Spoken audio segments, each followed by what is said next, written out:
Hoje nós vamos adentrar em um assunto muito, mas muito interessante e você vai amar entender o que está por trás da história de Moisés.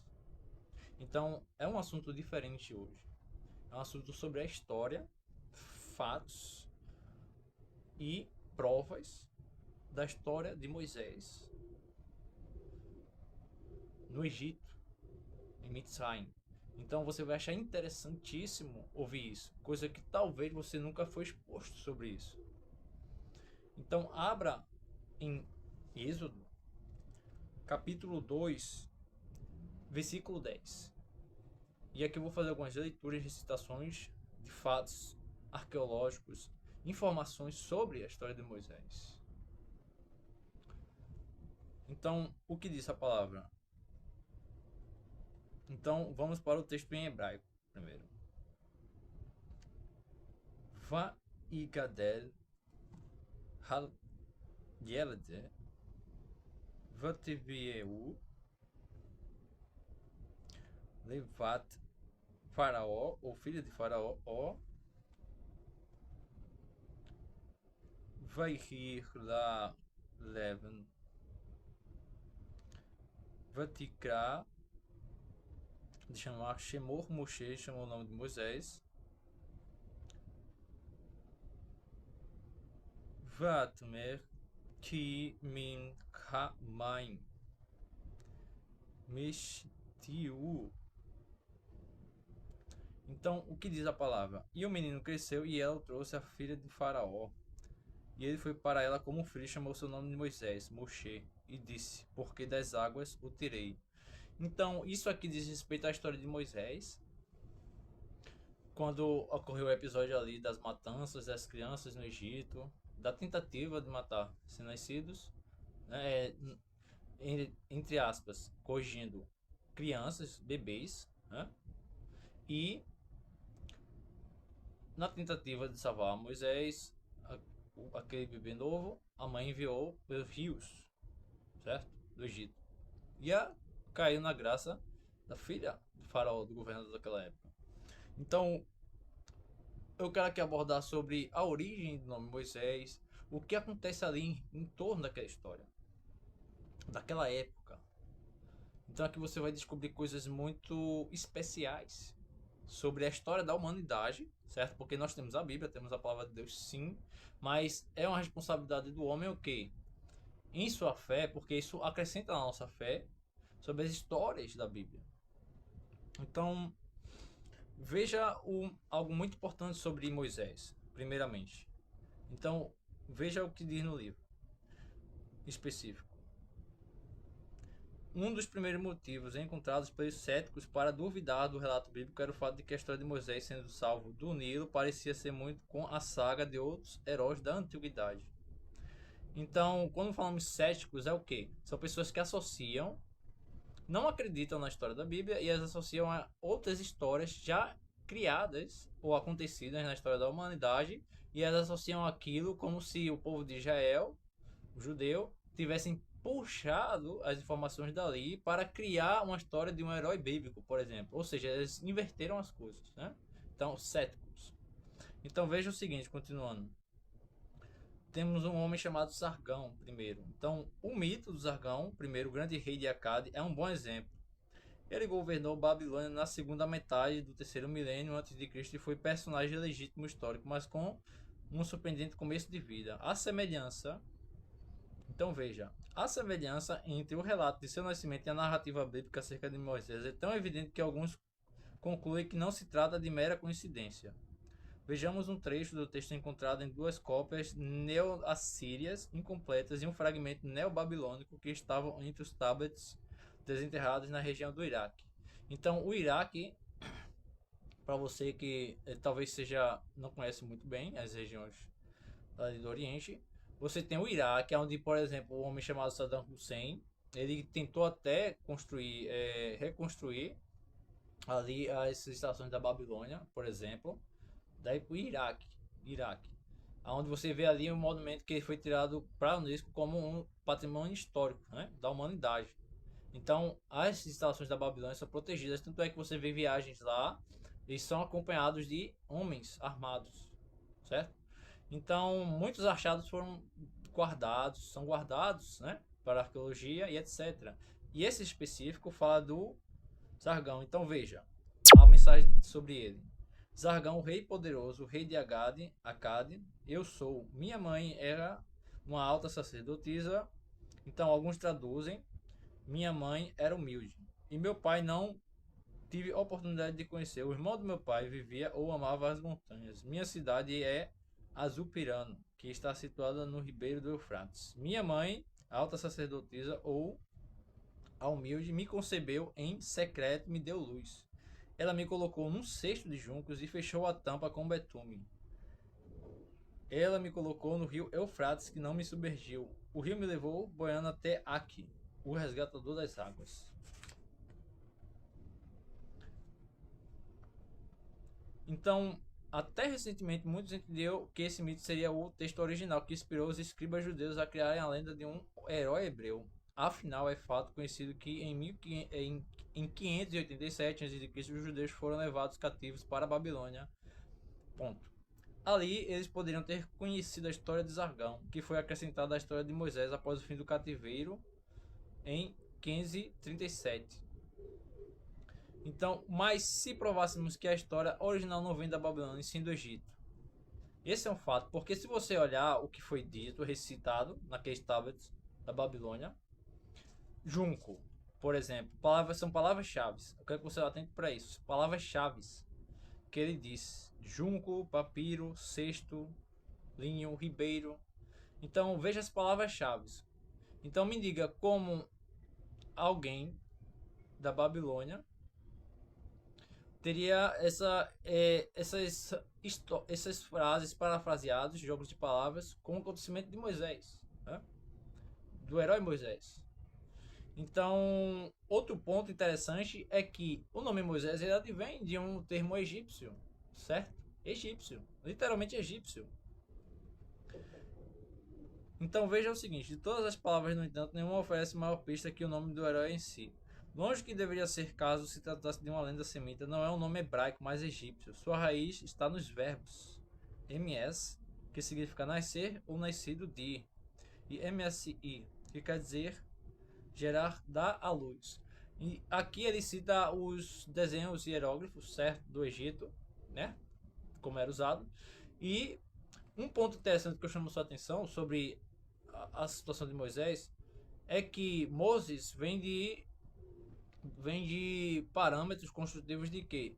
Literalmente do Egito, porque você vê Tutmoses primeiro, Tutmoses segundo, são do Egito, são os imperadores do Egito, Tutmoses, né?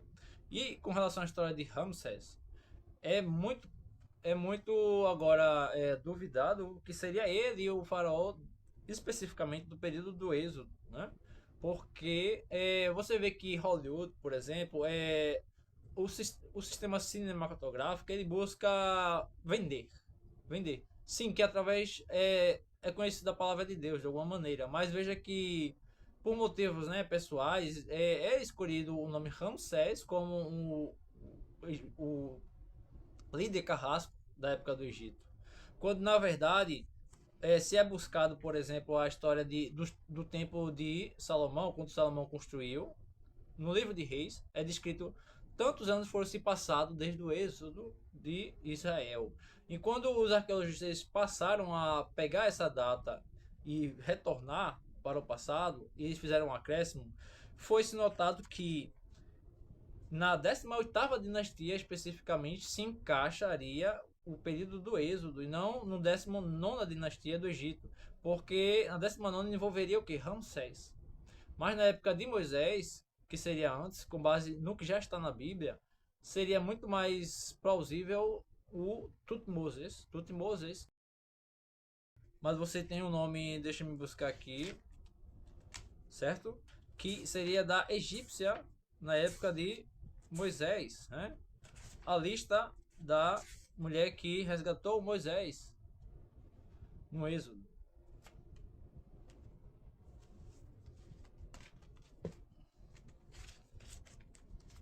Então, com relação ao nome dessa mulher, certo?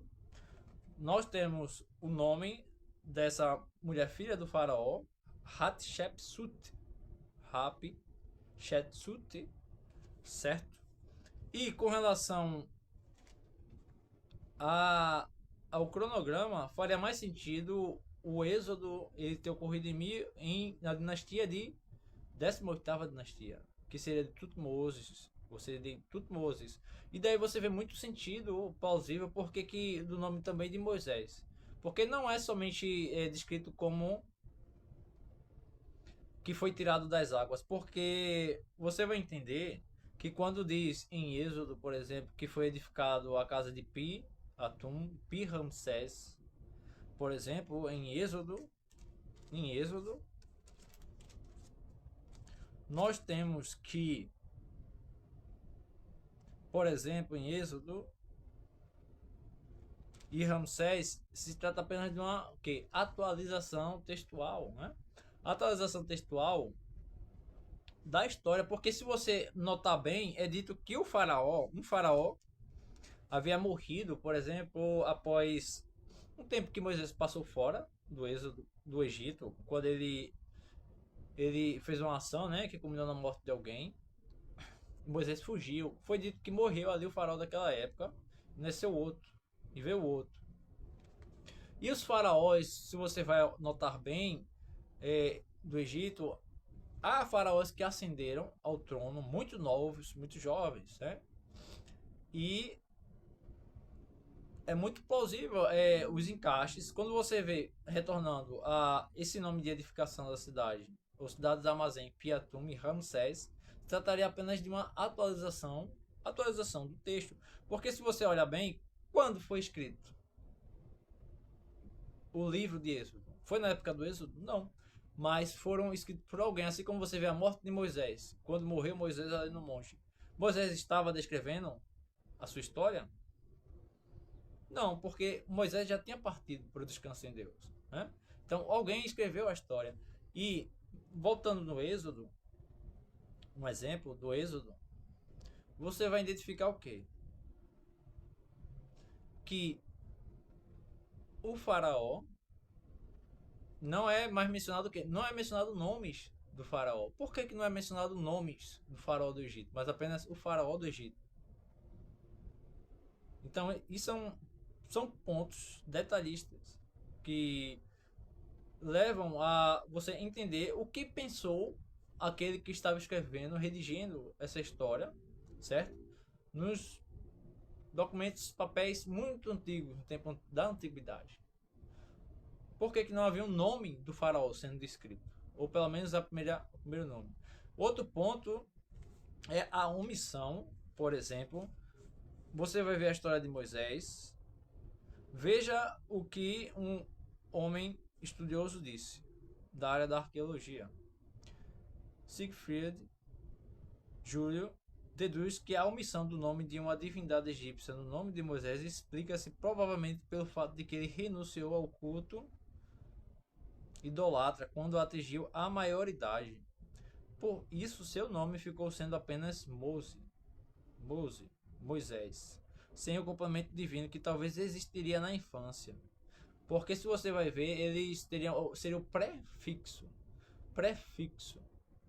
dos deuses, ou com nomes, sobre o nome deles, principalmente se tratando ali de crianças imperiais, advindo que da realeza, que foi o caso de Moisés por ser ali acolhido pela mulher, pela filha de Faraó na época, de um grande líder da época. E respeitada mulher seria ela. Então, esse é realmente o que? Uma sugestão bastante plausível, levando-nos a que originalmente o líder hebreu teria um deus egípcio acoplado ao seu nome, mas renunciou a este complemento ao fugir para o deserto. Então, por que isso é interessante? Então, ouça bem. Porque a história de Moisés não é uma invenção. Por que não é uma invenção? Porque você perguntaria por que os judeus, os israelitas, fariam um nome de um herói deles, heróis que se encaixariam na palavra natural de Deus, do Deus do céu, com nomes de deuses pagãos, ou advindos e originários de deuses pagãos. É impossível, porque se você vê até hoje, a cultura judaica é assim. As regras, porque Deus disse o quê? Que os israelitas não deviam se misturar com mulheres de outras nações, certo? Porque isso traria um mal para eles, fazendo eles cair em idolatria e etc. Então era assim com os romanos, os judeus, eles não trocavam. Você vê que houve corrupções no tempo de Jesus, ok? Isso é a nossa história, a história de Israel, da humanidade agora, para aquele que principalmente crê em Jesus. Mas você vai ver que legitimamente judeus, eles não tinham a mania de aprender, por exemplo, um grego, que era o quê? Advindo de um idioma pagão, porque isso para eles atingia eles, ao povo, à cultura. Isso é contestado, você vai ver. Por isso que poucos judeus, principalmente, tem a história de quê? De aprender sobre o grego. Você vê a história do Flávio Josefo, mas são exceções de exceções. Mas porque Josefo, você vai ver a história dele com o Império Romano, né? Então, os judeus não tinham isso de aprender coisas de religiões pagãs, principalmente idiomas. Então, não era por selvageria, mas isso é um fato de algo que já acontecia no tempo de Jesus, a forma como o judeu pensava com relação a outras nações. Então, por que que os judeus inventariam um nome de um herói, botariam o nome do herói deles, de um herói da Torá, um nome adivinha do quê? De uma cultura pagã. Então, o erro começa aí de quem é cético em afirmar que a história de Zarquei eles teriam inventado a partir desse sistema de Zarquei, dessa história de Zarquei, a um herói Moisés, né? Então é ilógico isso. Então há muito mais do que eu poderia explicar a você, mas eu quero deixar um pouco claro para você que não é errado você ou o ser humano ele procurar entender a história bíblica. Você vê arqueologias que estão vindo à tona e nos mostrando coisas do passado, contestando, atestando. E o que Jesus ele disse? Ele disse: se os homens se calarem, se as pessoas se calarem, as pedras falarão. As pedras falarão. E por que o Senhor diz isso? Na sabedoria dele, na sabedoria de rei e Senhor dos senhores. Que ele disse o quê? Aqui está quem é maior que Salomão.